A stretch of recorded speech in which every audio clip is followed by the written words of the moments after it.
रोक नहीं सकती चट्टाने, रोक नहीं सकती चट्टाने, रोक नहीं सकते तूफान, संगी नौ की नौकों से भी रोक नहीं सकते इंसान, संगी नौ की नौकों से भी रोक नहीं सकते इंसान। जिनकी जाति होती तूफानी, होते जिनके लक्ष्य महान, जिनकी जाति होती तूफानी, होते जिनके लक्ष्य महान, उनके ही चरणों में आकर खुद झुक जाते हैं भगवान। जय जय भारत देश महान, जय जय भारत देश महान। मित्रों, परमात्मा उसी का सहयोग करता है जो अपनी पूरी शक्ति और सामर्थ्य के साथ, ईमानदारी के साथ मेहनत करता है। आपके द्वारा जो मुझे असीम स्नेह मिल रहा है, अगाध प्रेम मिल रहा है, मैं उससे अभिभूत हूं। अभी मैंने शुरू ही किया है आपके साथ कुछ पढ़ना पढ़ाना ऑनलाइन के रूप में, और आपका इतना प्रेम देखकर, आपके इतने कमेंट देखकर, आपका जो स्नेह है उसको हृदयंगम कर रहा हूं। मेरी जिम्मेदारी और भी बढ़ जाती है, लेकिन कोशिश करूंगा कि आपकी आशाओं पर खरा उतर पाऊं। ये पंक्तियां देखिए, पंक्तियां कह रही है, रोक नहीं सकती चट्टाने किसको, जिसका साहस मजबूत है। ऐसा नहीं कि अंधेरा आया और हताश हो जाए। रोक नहीं सकती चट्टाने, रोक नहीं सकते तूफान। आपके अंदर जो हौसलों की कश्ती है उसको मजबूत कीजिएगा। कभी ये आपको रोक ही नहीं सकती। तूफान एक नहीं कई आते हैं जीवन में, लेकिन आप सोचिए, वही व्यक्ति जो मजबूत इरादों के साथ यहां पर डटा हुआ है प्रतियोगिता के क्षेत्र में, वो कभी परवाह नहीं करता।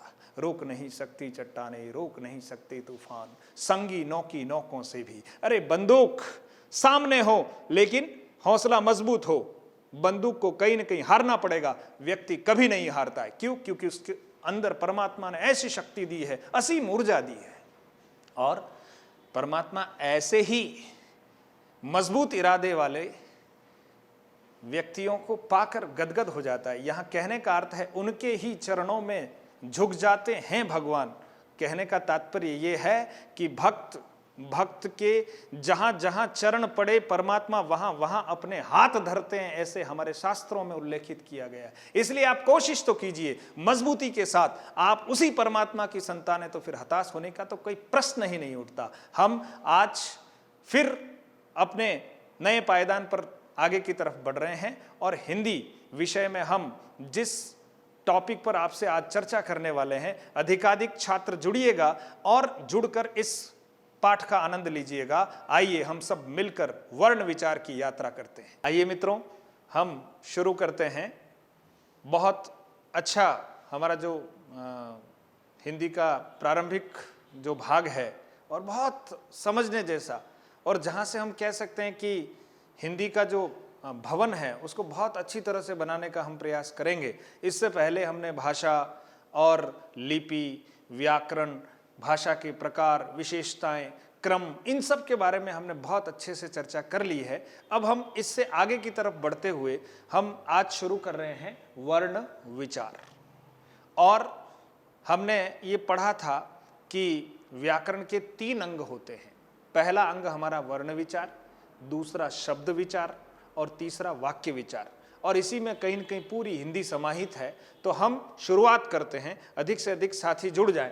हम शुरुआत कर रहे हैं वर्ण विचार, और हम देखेंगे कि वर्ण किसे कहते हैं, वर्ण किसे कहते हैं, वर्ण कितने होते हैं, और उच्चारण की स्थितियां क्या होती है। वर्ण अक्षर के अंतर को भी थोड़ा समझने का प्रयास करते हैं। वर्णों की संख्या कितनी होती है उस पर भी हम चर्चा करने वाले हैं। तो आइए अधिक से अधिक साथी जुड़ जाएं, हम आगे बढ़ रहे हैं।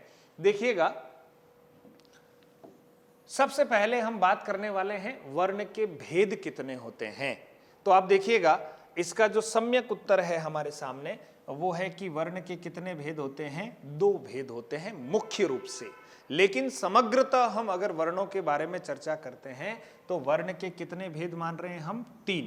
अगर कहीं परीक्षा में हमारे सामने प्रश्न आता है कि वर्ण के कितने भेद हैं, तो आप 2 ही उत्तर दीजिएगा। लेकिन हम समग्रतः बात कर रहे हैं। यहीं पर हम तीसरी जो बात वर्ण में बताने वाली वो यही मैं बताना चाह रहा हूं। इसलिए हम कह रहे हैं कि वर्ण के कितने भेद हुए, अधिकतम 3। लेकिन परीक्षा के दृष्टिकोण से बात करेंगे तो वर्ण के कितने भेद होते हैं, 2 भेद होते हैं।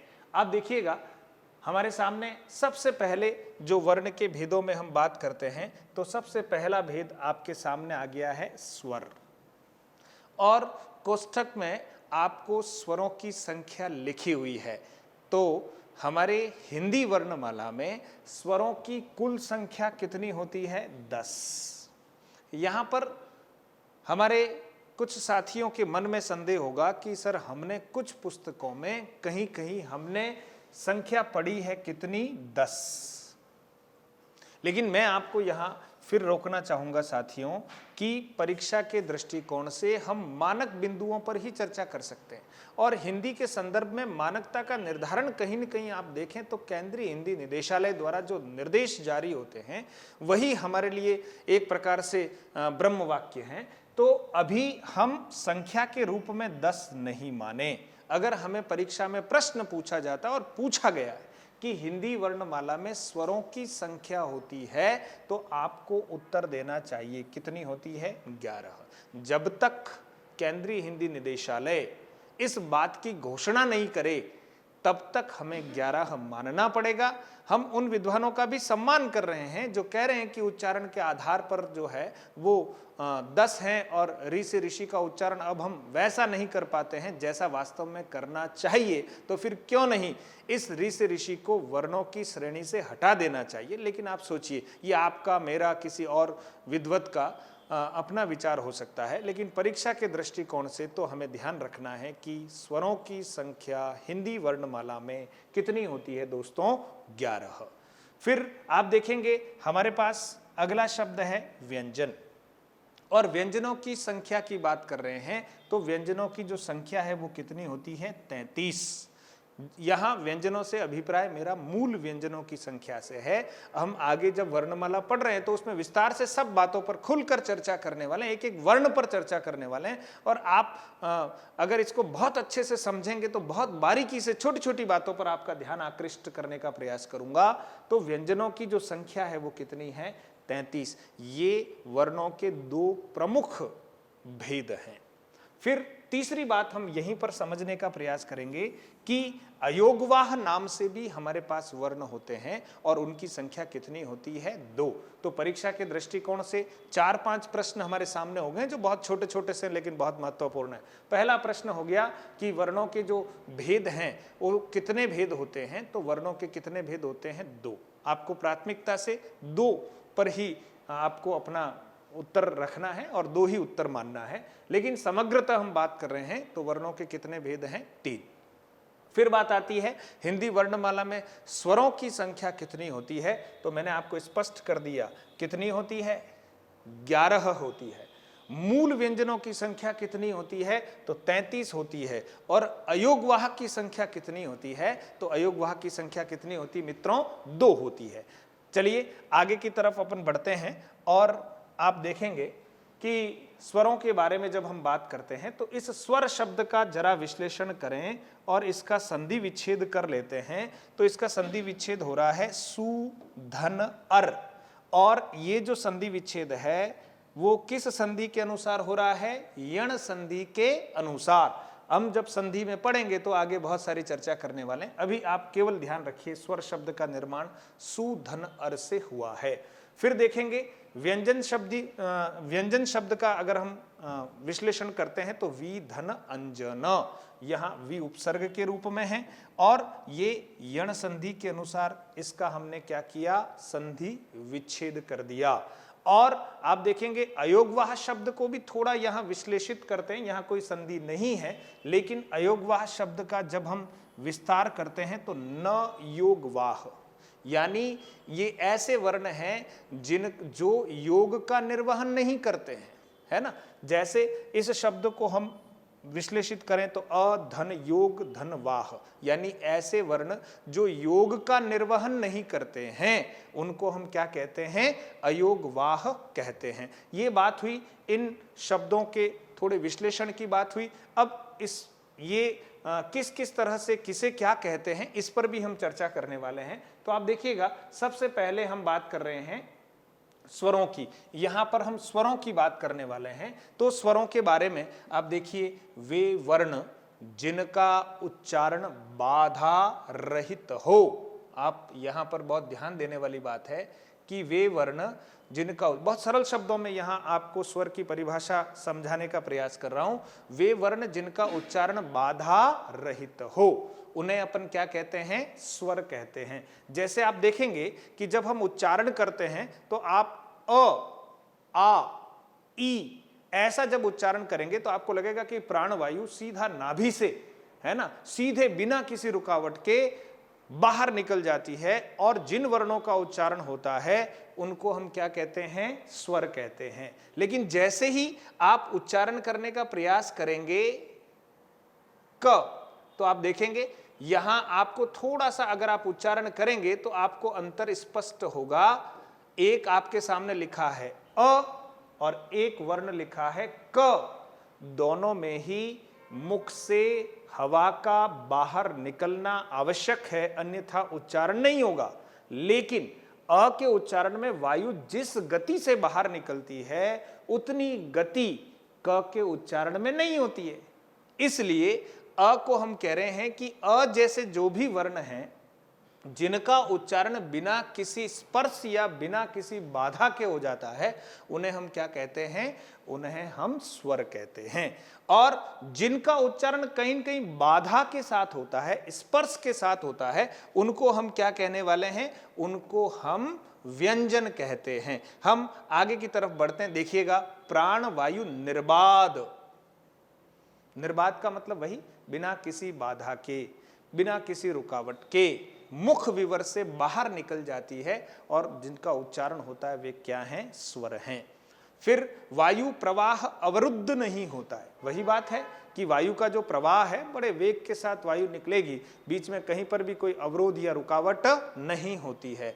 स्वरों का उच्चारण अधिक देर तक संभव है। मान लीजिए आपके सामने प्रश्न है कि स्वरों के संदर्भ में सत्य कथन है, तो जब स्वरों के बारे में हम बारीकी से ज्ञान रखते हैं तो आप सोचिए हम असत्य कथन को पकड़ सकते हैं जब सत्य के बारे में अच्छे से आभास हो। और हमारे सामने एक तथ्य आता है स्वरों का उच्चारण अधिक देर तक संभव नहीं है, तो बताइए ये सत्य कथन है या असत्य है, असत्य हो गया। क्योंकि हमें पता है कि स्वर का उच्चारण हम और दीर्घतम समय तक कर सकते हैं, इसको हम ज्यादा खींच सकते हैं, तो स्वरों का उच्चारण अधिक देर तक क्या है, संभव है। अगर आप बोलते हैं राम, तो यहां आ को आपने थोड़ा और खींच लिया, म को भी आपने खींच लिया। अगर आप कभी ओमकार की ध्वनि करते तो उसमें भी आप अगर जो उच्चारण करते हैं अधिक समय तक, तो आप देखेंगे कहीं न कहीं हम स्वर को ही ज्यादा देर तक बोलने का प्रयास करते हैं।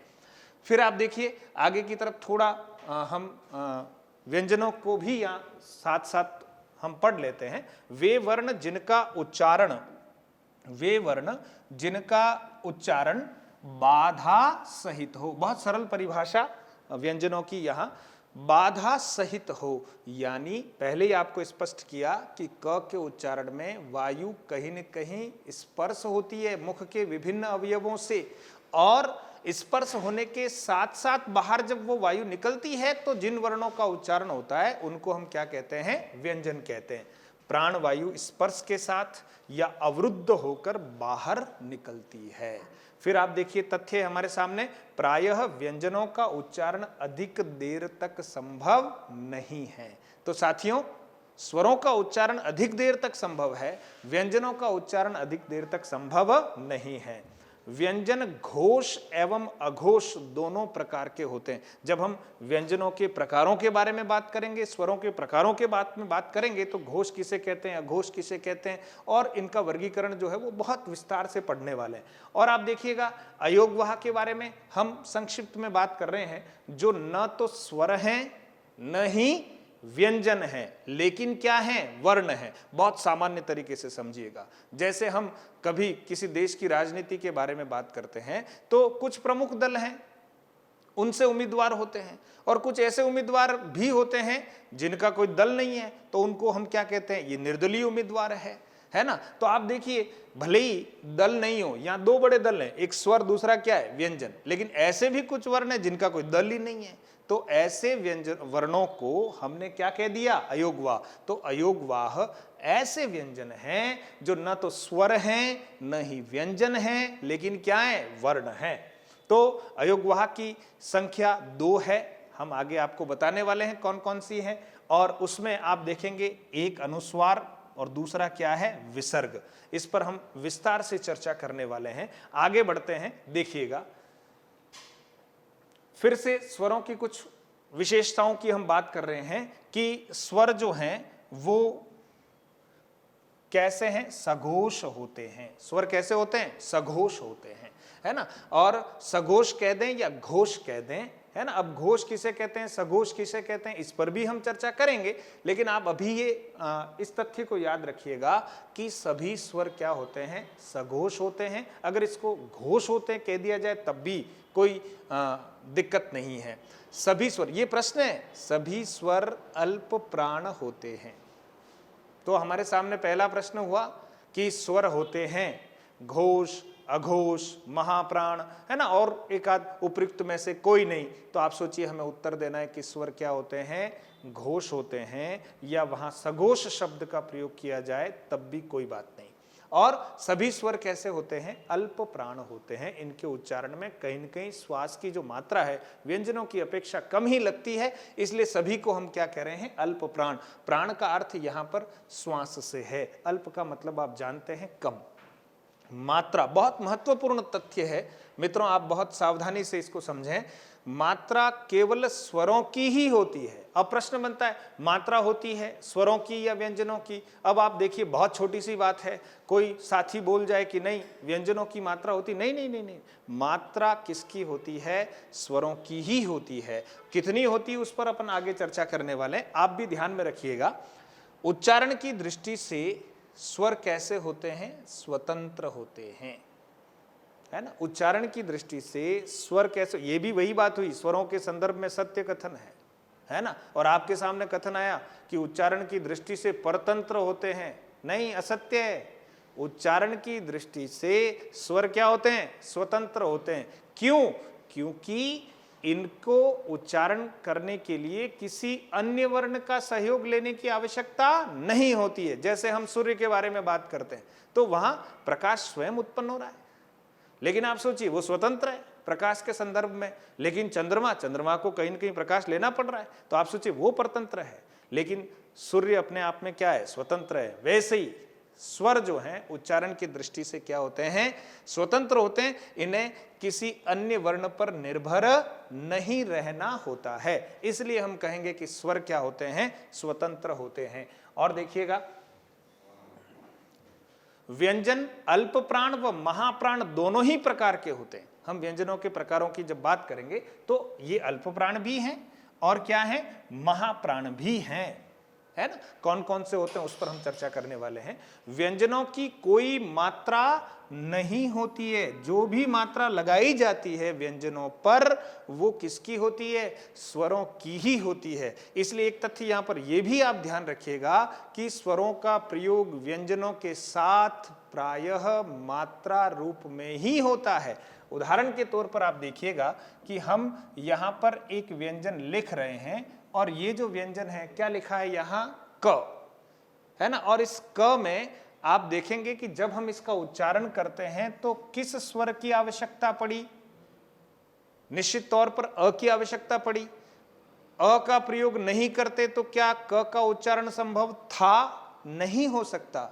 उसका लिखित रूप हो सकता है। आप इसको इस रूप में हम थोड़ा विस्तारित भी कर सकते हैं कि लिखते समय हम क धन अ ऐसा लिख सकते हैं। ये लिखित रूप में हम विश्लेषण कर सकते हैं, लेकिन उच्चारण के आधार पर क के टुकड़े करना संभव नहीं होता है। इसलिए हम कहेंगे कि क जो है उच्चारण के दृष्टिकोण से किस पर निर्भर रहा, अ पर निर्भर रहा। और हम इसीलिए कह रहे हैं कि स्वर जो है वो स्वतंत्र होते हैं, अ के उच्चारण में किसी अन्य वर्ण का सहयोग नहीं चाहिए, लेकिन क के उच्चारण में चाहिए। और अब आप देखिए यहां पर मैं एक मात्रा जोड़ रहा हूं। जैसे ही मैंने यहां एक मात्रा जोड़ी, अब बताओ ये मात्रा किसकी है, आ की है ना। तो हम कैसे कह सकते हैं कि मात्रा व्यंजन की होती, नहीं, व्यंजन के साथ हमने प्रयोग किया है किसका, आ स्वर का। और आ स्वर को किस रूप में प्रयुक्त किया है, मात्रात्मक रूप में प्रयुक्त किया है।